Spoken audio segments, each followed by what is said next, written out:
Bonjour tout le monde, j'espère que vous allez bien. Marhaba bikoum sur notre chaîne YouTube ASN Teachers.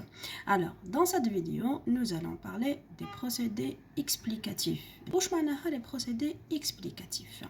Les procédés explicatifs sont l'ensemble des moyens qui permettent de formuler une explication simple. Dans un texte explicatif où l'information اللي حاب نوصلها تكون شوية compliquée. Donc, je dois utiliser un procédé explicatif ou là peut-être 2 à 3 pour simplifier, ça veut dire pour rendre avec l'explication plus simple. باش تكون عندي معلومة واضحة أكتر وأكتر للناس اللي راهم يقراو في le texte تاعي. واش عندنا؟ نبدأ premièrement par la définition. La définition donner le sens ou la signification exacte d'un mot. On la reconnaît à travers les verbes être, signifie, désigne, ainsi de suite. Consiste, ça veut dire la définition هي كلمة دو تعريف تاع حاجة تعريف تاع un mot ولا un objet ولا donc حسب يقول le terme تاع le texte تاعي نمد une définition باش هادوك لي ليكتور اللي هما حنايا كي نقراو لو تكست نفهمو بيان il s'agit de quoi automatiquement هاد لا ديفينيسيون جينيرالمون تكون au début du texte ça veut dire غير نبدا je lance هذاك لو تيم تاعي je lance le sujet juste موراها je donne une définition هنايا si on prend un titre exemple زعما ناخدو un thème scientifique هذه généralement la définition تكون في des textes scientifiques et tout parce qu'علاش des lecteurs qui sont pas spécialisés qui ne sont pas experts في le domaine donc automatiquement je dois leur donner une définition نمد لهم تعريف تاع ça زعما كي نهضر على sujet تاع les volcans je dois d'abord définir qu'est-ce que ça veut dire les volcans عندنا les ouragans عندنا les tremblements de terre عندنا une maladie زعما comme le diabète ainsi de suite. موراها عندنا l'illustration. C'est quoi l'illustration?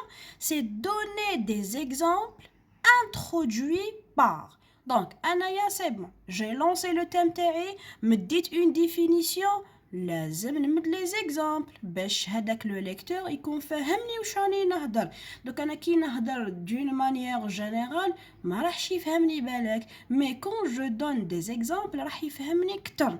هادوك les exemples كيفاش نقدروا نمدوهم en utilisant comme, tel que, par exemple, à titre exemple.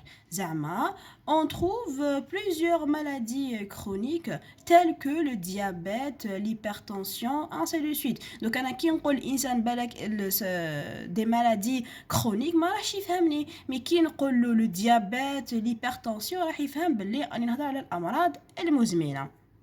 نروحو l'énumération. L'énumération راهي جايه من كلمه numération donc c'est énumérer donc راح نمدو عفايس بزاف. وشنو هي l'énumération? Énoncer successivement ou faire une liste d'idées ou là d'objets ou là d'éléments introduits par les deux points et les tirés. Donc انا كي نبدا نقول هذه فيها كاين هذه كاين هذه كاين هذه. Il existe plusieurs catastrophes naturelles. Deux points, tirer le séisme, tirer le cyclone, tirer les volcans, ainsi de suite. Donc هنايا c'est une énumération. نروحو la deuxième partie. واش عندنا la reformulation. La reformulation, c'est إعادة تركيب تاع جملة. C'est dire, pardon, la reformulation, c'est dire autrement. Introduit par, c'est-à-dire ولا autrement dit. أنا نبدأ نهضر نقول زعما جملة إنسان ما راحش يفهمها. ومن بعد نقول لك نشرحها لك زعما si on prend un exemple les oiseaux nocturnes. Mais il faut que ça veut dire nocturne, c'est-à-dire les oiseaux qui vivent la nuit, par exemple. La dénomination, c'est nommer un objet, donner le nom. Ça veut dire حاجة نكون نهضر عليها ومن بعد نمد le nom تاعها بيقول نمد الاسم تاع هذاك l'objet اللي راني نهضر عليه. La dénomination est introduite par se dénommer, nommer, appeler, ainsi de suite. عندنا l'analyse. هاي من كلمة باينة. L'analyse c'est quoi? C'est التحليل. Donc وش حنلقاو في l'analyse? L'analyse c'est donner les constituants d'un objet. De quoi il se compose? Ça veut dire كي يكون هذا على عفسة نمد نقول باللي في هادي زعما si on prend un exemple تاع l'ordinateur bureau زعما نقول il se compose d'un écran, d'une unité centrale, d'un clavier, d'une souris. Ça veut dire هنايا je suis en train d'analyser le micro-ordinateur. Alors ce procédé explicatif est introduit par se compose de ou la formée de. La caractérisation, c'est d'écrire, mais avec précision, d'une façon précise. Mais d'une façon précise. نوصف هذاك l'objet بدقة. باش نقدر نعرفها par et caractérisée par. Elle est caractérisée par. Si on prend un exemple, un texte narratif est caractérisé par fait trois parties, fait la situation initiale, développement, situation finale, ainsi de suite. Et dernièrement, la comparaison. C'est quoi la comparaison?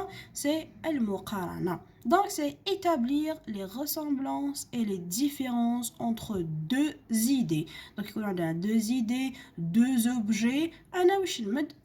Les ressemblances, ça veut dire أوجه تشابه. Les différences, c'est أوجه الاختلاف بيناتهم. باش نعرفوا que c'est une comparaison, لازم نلقاو comme, identique à, ressemble à, ainsi de suite.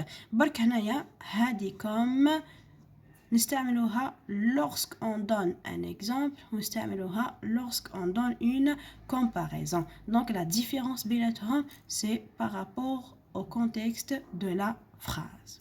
Comme d'habitude, نتمنى أني نكون فتكم في هاد la vidéo.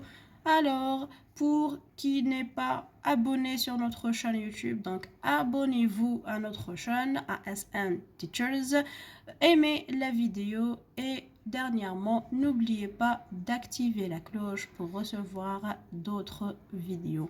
Merci, au revoir.